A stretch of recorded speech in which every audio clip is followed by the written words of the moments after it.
Na confeitaria a gente tem 4 tipos principais de massas que a gente utiliza: pão de ló, genoise, amanteigada e chiffon. Vamos entender agora um pouquinho de cada uma delas.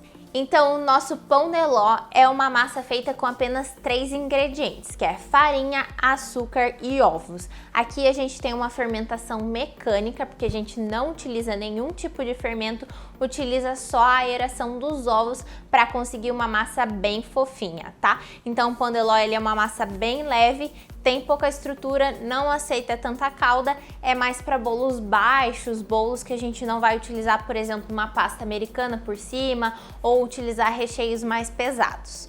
Em seguida a gente tem o genoise, que é uma massa parecida com o pão de ló, mas no final a gente vai adicionar manteiga derretida, mas não em grande quantidade como se fosse uma massa amanteigada, pouca quantidade. Nela a gente consegue uma elasticidade maior e consegue fazer rocamboles, por exemplo.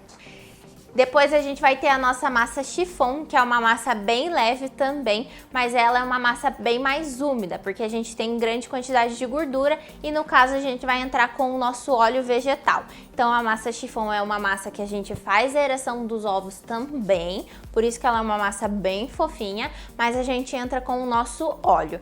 Tanto que na geladeira, quando a gente coloca a massa chiffon, ela continua sendo úmida porque não utiliza a manteiga. E a manteiga na geladeira, ela fica mais firme, mais ressecada quando ela é numa massa, tá? Então a massa chiffon, ela é uma massa mais úmida e fofinha, tá? Só que aqui ela tem bem mais estrutura do que um pão de ló, por exemplo.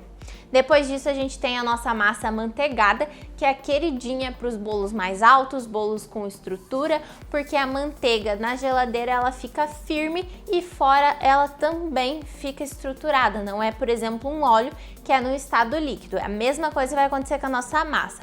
Massa amanteigada fora da geladeira, ela é uma massa um pouquinho mais firme, mais estruturada e ela deixa a gente fazer esse trabalho. Aqui a gente pode fazer ela a partir do método cremoso normal ou método cremoso inverso, mas também isso é assunto para outra hora. Então esses foram os 4 principais tipos de massa que a gente usa na confeitaria: pão de ló, genoise, amanteigada e chiffon. E se vocês tiveram alguma dúvida, escreve aqui embaixo que a gente responde vocês.